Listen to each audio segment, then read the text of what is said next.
Roblox has taken the gaming world by storm, captivating millions with its endless creativity and interactive gameplay. Linux operating systems have a dedicated user base, attracting tech-savvy individuals who appreciate customization and open-source software. As of 2023, Roblox is not natively supported on Linux, leaving players searching for ways to access their favorite games. Looking ahead, there are rumors of potential support for Linux, which could revolutionize access for gamers by 2025. For now, Linux users can experiment with workarounds like Wine or other emulators to play Roblox.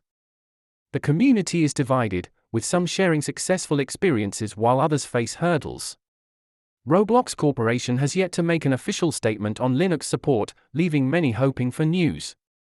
With more gamers turning to Linux, the pressure grows for Roblox to consider this vibrant community.